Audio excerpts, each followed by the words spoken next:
Before the pandemic, a bunch of my minister friends got together and formed a book group. I really enjoy thinking about what texts the average person thinks that ministers would gather to study together.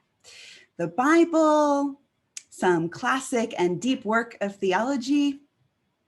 No, it is an apocalypse book club, as in stories about the destruction of the world. Friends had invited me to join, and I shivered at the thought. I'd reply, I don't want to spend my free time reading about major global catastrophes. It is depressing and scary enough with our own destruction and impending disasters out there. I'd rather escape into more uplifting fiction. This was before the pandemic. Maybe you felt similarly. But slowly, they have changed my mind. That's exactly why we have this book group, they'd respond. Because the world is being destroyed and there are impending disasters, and we're scared. Reading post-apocalyptic and dystopian fiction offers an escape from denial. It gives us a chance to face the undercurrent of anxiety and despair that we may feel about what's to come, and to do it within the safety net of fiction. When we talk about this fictional world, we have a safe vantage point, and our imaginations are sparked. And most importantly, it gives us a way, sometimes a fun way, to imagine our own solutions to the problems that our characters face. This makes sense to me. The author James Baldwin said, "Not everything that is faced can be changed, but nothing can be changed until it is faced." Solutions and hope can only come when we are willing to engage and to imagine. We know that we are at a turning point in our own story, and that the massive disruption that the COVID pandemic has caused gives us the opportunity to imagine and enact a different future. So my question is, what does the future that we hope for look like? There's a particular genre that has been speaking to me, which doesn't just dwell on the destroyed world or the suffering society. These stories imagine how humans might not just survive perilous times, but thrive. These works of speculative fiction offer us a vision of the world as it could be. They effectively say, change is coming, but we can make it through. Another world is possible. Here are two examples. Emily St. John Mandel's 2014 novel called Station 11 enters us into a post-apocalyptic world where the surviving humans live in small, isolated settlements. Our protagonists, though, are in a touring symphony. They travel from settlement to settlement, performing orchestral music and Shakespeare plays. In the wake of a global tragedy from a pandemic, when scrappy survivors eke out a living, this group that is more like a family reminds them what they are living for.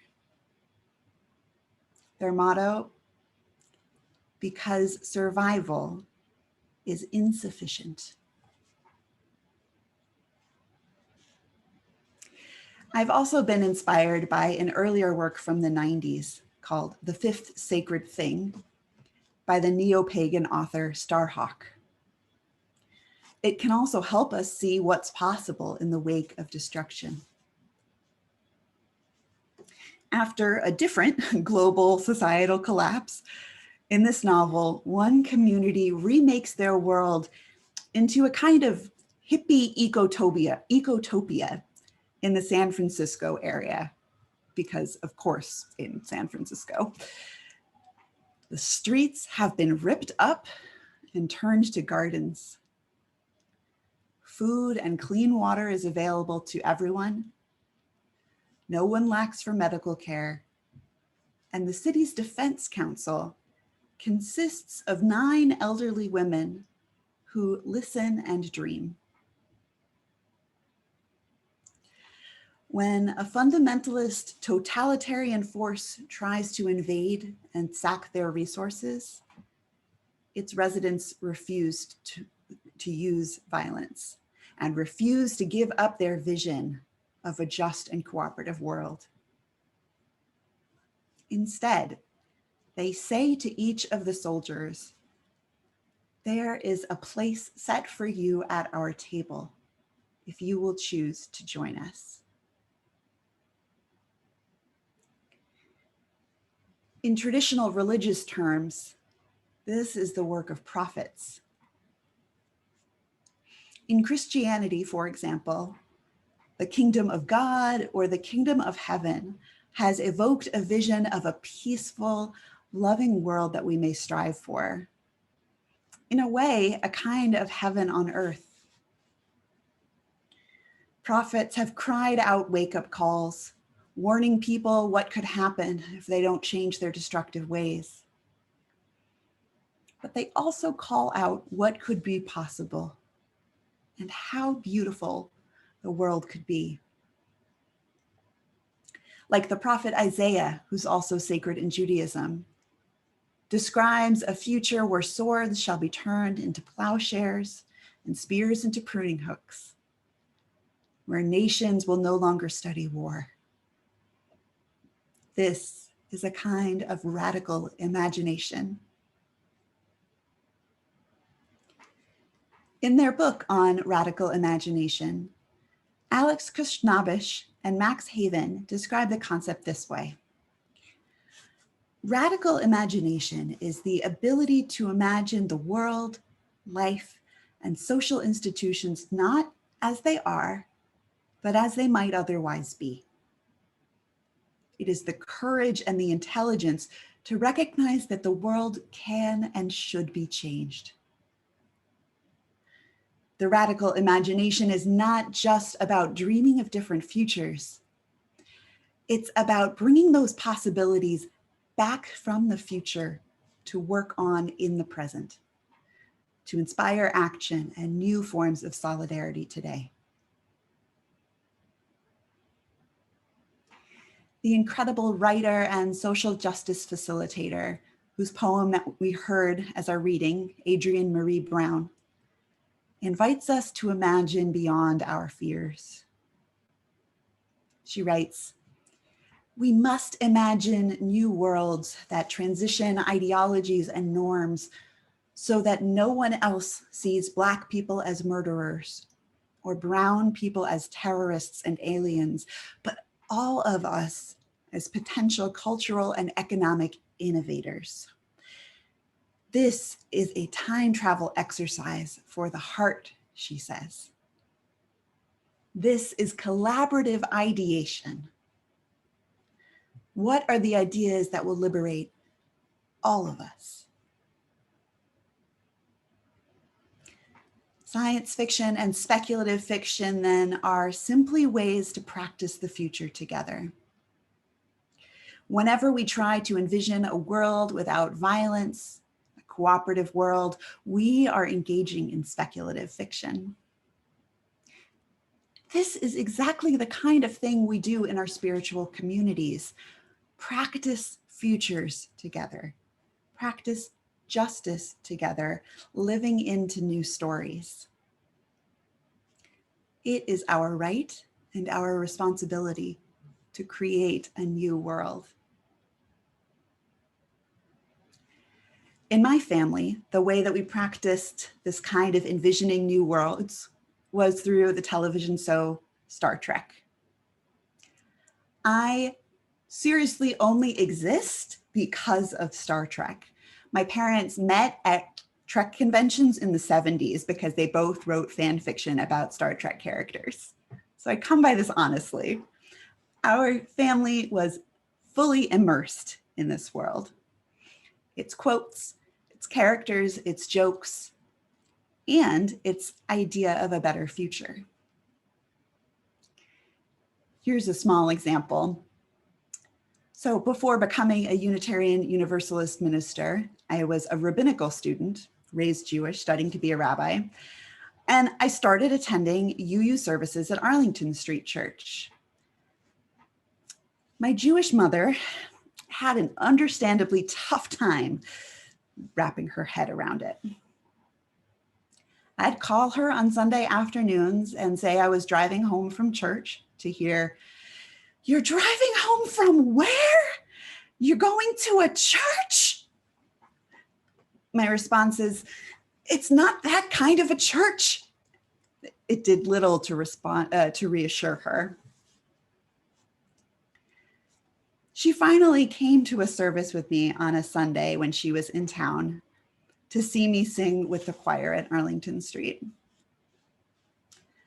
I went over to her after the service and I asked with some trepidation, "So, what did you think?" She smiled at me with some relief and said, "It's IDIC. I get it now." For those of you who are uninitiated, IDIC is an acronym for Infinite Diversity in Infinite Combinations. It is, unsurprisingly, a Star Trek thing. Infinite diversity in infinite combinations is the basis of Vulcan philosophy and has been a concept that has been an important theme in my mother's own writing.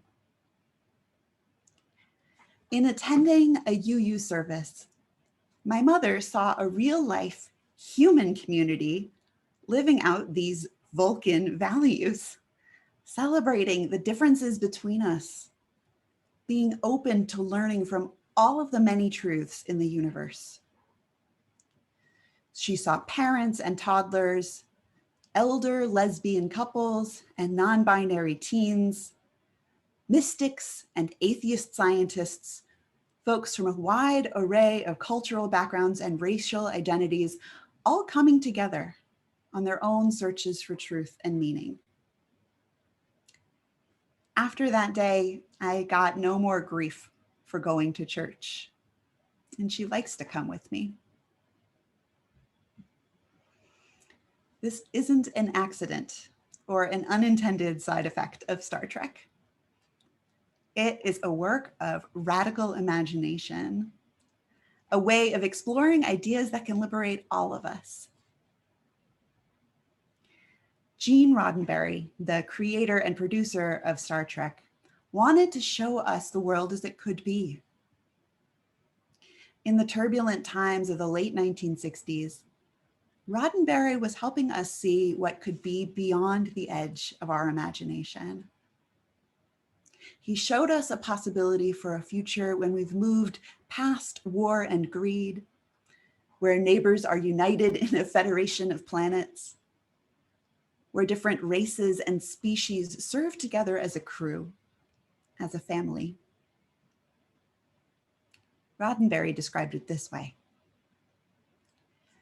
Star Trek was an attempt to say that humanity will reach maturity and wisdom on the day it begins not just to tolerate, but take a special delight in differences in ideas and differences in life forms. If humanity is to survive, we will have learned to take a delight in the essential differences between people and between cultures. We will learn that differences in ideas and attitudes are a delight, part of life's exciting variety, he says, not something to fear. Sounds to me like what we hope for from Unitarian Universalism. So, my new friends, the hurting world and the impending future need us to awaken our imaginations. What is it that sparks your imagination? What helps you envision the world that could be possible? Is it a sacred text expressing a hope of a peaceful world? A work of fiction that gives you a safety net to imagine new solutions to our challenges? The words of a visionary or a human prophet who helps us move boldly toward a more just world? The radical imagination is not just about dreaming of different futures.